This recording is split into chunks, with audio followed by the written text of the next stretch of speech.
আসসালামু আলাইকুম।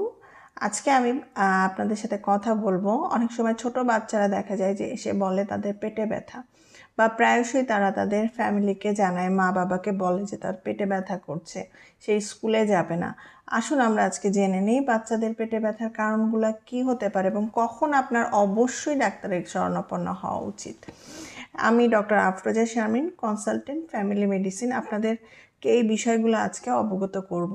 প্রথমেই হচ্ছে পেটে ব্যথার কারণসমূহ কী কী হতে পারে, যেমন গ্যাস্ট্রোএন্টারাইটিস, যেমন হচ্ছে আপনার স্টোমাকে বা খাদ্য নালীতে যদি কোনো ইনফ্লামেশন হয়, সেটা অনেক সময় ব্যাকটেরিয়ার কারণে হতে পারে অথবা ফুড পয়জনিং হতে পারে। এই ক্ষেত্রে দেখা যায় যে আপনার পেটে ব্যথার সাথে পাতলা পায়খানা এবং বমিও থাকতে পারে।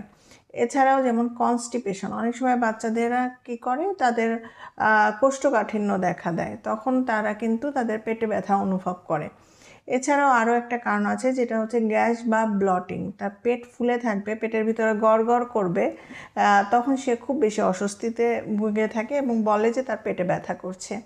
এছাড়াও আছে কোনো খাবার বাচ্চাদের হজম হয় না, যেমন অনেক বাচ্চা দেখা যায় যে অনেক খাবারে তার হজম হতে চায় না, তার ইনডাইজেশন ডেভেলপ করে, সেই কারণেও কিন্তু তার পেটে ব্যথা হতে পারে। এছাড়াও রয়েছে অ্যাপেন্ডিসাইটিস। এক্ষেত্রে কিন্তু তীব্র ব্যথা হবে, ব্যথার সাথে দেখা যাবে তার জ্বর থাকতে পারে। এই ব্যথার কিন্তু অবহেলা করা যাবে না, সাথে সাথে এই তীব্র ব্যথা হলে ডাক্তারের শরণাপন্ন হতে হবে। এছাড়াও আরেকটা কারণে বাচ্চাদের পেটে ব্যথা হয়, সেটা হচ্ছে প্রস্রাবে ইনফেকশন বা ইউরিনারি ট্র্যাক্ট ইনফেকশন।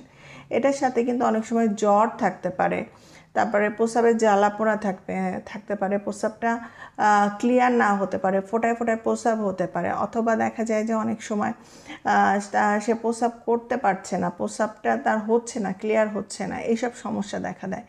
এছাড়াও আছে যেমন আমাদের যে ক্ষুদ্রান্ত বৃহদান্ত আছে, বৃহদান্ত দেখা যায় ওখানে অনেক সময় একটা বৃহদান্ত আরেকটার ভিতরে ঢুকে যেতে পারে, যেটাকে আমরা ইন্টুসাসেপশন বলি, বা ভলভুলাস হতে পারে, বা ওখানে কোনো ইনফ্লামেশন হতে পারে, সেই সব কারণেও কিন্তু পেটে ব্যথা হতে পারে। তারপরে দেখা যায় যে অনেক সময় বাচ্চারা বিভিন্ন তাদের পরীক্ষা এক্সাম নিয়ে টেনশনে থাকে, তো স্ট্রেস এনজাইটি কিন্তু অন্যতম কারণ পেটে ব্যথা। এখন আমরা জেনে নিই, আসেন যে কখন পেট ব্যথা হলে অবহেলা না করে দ্রুততার সাথে ডাক্তারের কাছে নিতে হবে।